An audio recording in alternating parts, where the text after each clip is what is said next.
Et pour terminer l'émission, je voulais vous faire réagir notamment sur, c'est il y a 2-3 jours, c'est pas de l'actualité d'aujourd'hui, Madame Janet Yellen, qui est l'ancienne patronne de la Fed, qui est actuellement la secrétaire au Trésor de l'administration Biden, qui avait suggéré qu'il fallait peut-être relever en tout cas envisager de relever les taux d'intérêt, parce que finalement la menace inflationniste aux États-Unis, elle n'était pas totalement nulle, alors que le discours officiel de la Fed aujourd'hui, c'est de dire que les taux d'intérêt, ils vont pas être relevés pendant au moins 2-3 ans. Ça, c'est le discours de Monsieur Powell, qui est donc l'actuel patron de la Fed. Elle a un petit peu rétrogradé depuis en disant on m'a mal compris, un petit peu comme Renaud Muselier ou Jean Castex dans le feuilleton en Provence-Alpes-Côte d'Azur. Mais en tout cas, ça a quand même suscité quelques moqueries. Jean-François Robin, qui vient régulièrement dans cette émission aussi, Janet qui pense qu'elle est toujours à la tête de la Fed, c'est la nouvelle théorie monétaire. La nouvelle théorie monétaire, pardon. La Banque centrale passe aux manettes du budget et décide des taux de la Banque centrale. Et puis vous-même, Jean-Marc, qui avait écrit à ce moment-là, il y a 2 jours, Janet Yellen évoquant une hausse des taux d'intérêt pour contenir la surchauffe, on dirait un ancien pompier qui verse maintenant allègrement de l'essence sur des flammes et se demande à ses anciens collègues de se tenir prêts à intervenir si jamais ça explosait. C'est un peu... On croyait qu'ils étaient main dans la main, le patron de la Fed et la secrétaire au Trésor. En fait, ils sont rivaux ou on a mal compris? Non, mais enfin, clairement, il y en a un qui essaie d'être au-dessus de l'autre, quoi. Alors, moi, il y a 2 choses. La Fed est indépendante. Il y a 2 choses qui me frappent dans cette histoire. Premièrement, on voit bien que la parole du banquier central n'est pas la même que celle d'un ministre des Finances. Un banquier central aurait dit ça aurait été la panique intégrale sur les marchés financiers. Un ministre des Finances, c'est beaucoup moins grave. Il se reprend quelques heures plus tard. Ouais. Premier point. Deuxième point, je trouve que ça confirme un basculement qui est absolument essentiel. C'est qu'avant, c'était même la politique monétaire qui pilotait. Et maintenant, c'est la politique budgétaire. Et on a tellement utilisé la politique monétaire qu'on n'a plus de marge, c'est ça ce que... La politique monétaire, elle ne marche plus dans certains cas. Et donc, c'est la politique budgétaire qui a repris le dessus, mais qui a repris le dessus, qui a repris la prééminence. On était en dominance monétaire, comme disent les économistes. On est maintenant en dominance fiscale, comme traduisent certains économistes. Moi, je préfère dire en dominance budgétaire.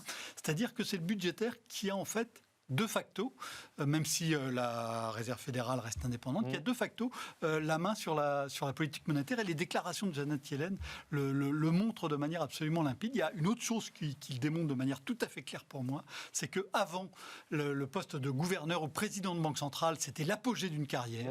Et maintenant, ce n'est plus le cas. Janet Yellen a été présidente de la Réserve fédérale des États-Unis, puis elle est devenue ministre des Finances, enfin secrétaire au Trésor, c'est la même chose. Et vous avez exactement le même déroulement avec Mario Draghi, qui a été président de la Banque centrale européenne et qui est maintenant président du Conseil italien. Il est passé du monétaire au budgétaire. Et la prééminence, donc, ça s'est inversé, je pense, depuis la crise de 2008 et évidemment depuis la crise de 2020.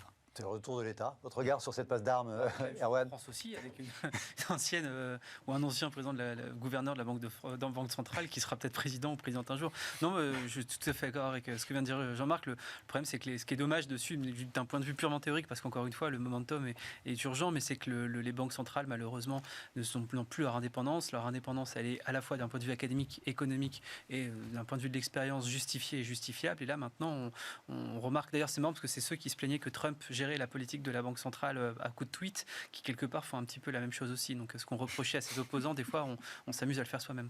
Bien vu. On parlait de l'inflation. L'inflation, c'est aussi l'inflation des actifs financiers, à la fois les actifs un peu classiques en bourse et puis les actifs un petit peu moins classiques, notamment les crypto-monnaies. On parle souvent du Bitcoin dans cette émission. Il y a aussi le Dogecoin qui est un truc qui est encore plus exceptionnel. Regardez, j'ai vu deux calculs aujourd'hui sur Twitter.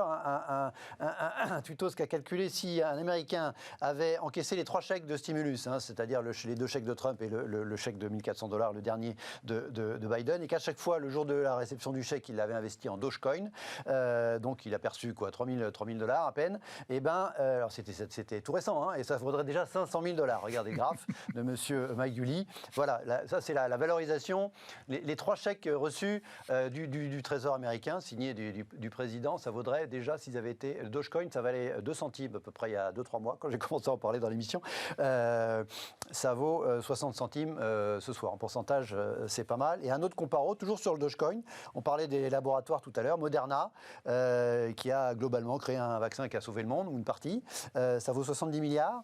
Dogecoin, qui est une blague au départ, hein, c'est une crypto à emblème de chien, vaut 80 milliards. Ça vous inspire quoi sur l'inflation des actifs financiers, Jean-Marc? D'abord, le Dogecoin, même si c'est très cher, ça vaut pas cher.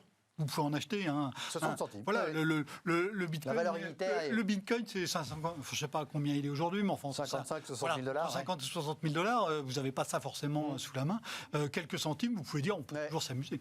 Et je pense qu'il y a un certain nombre, effectivement, d'Américains qui se sont amusés avec l'échec, ça a été attesté, qui se sont amusés avec l'échec sur les marchés financiers. Alors ensuite, on peut dire, il y a deux grandes explications. La première, c'est que ça prouve que vraiment sur les marchés financiers, en ce moment, c'est du grand n'importe quoi. La deuxième hypothèse, c'est que ça montre bien qu'il y a de fortes interrogations sur ce que vaut aujourd'hui les monnaies anciennes. Et donc, on voit des formes monétaires nouvelles qui ont des emballements extraordinaires à cause de ça. Et ces deux explications ne sont pas forcément exclusives l'une de l'autre. Un peu de tout. J'ai pas le temps de vous demander ce que vous pensez du Dogecoin. Et désolé. Mais alors, c'est un truc qui est sûr, c'est qu'on aura l'occasion d'en reparler. Merci à tous les deux. Merci à vous. Très bonne soirée. On se retrouve demain.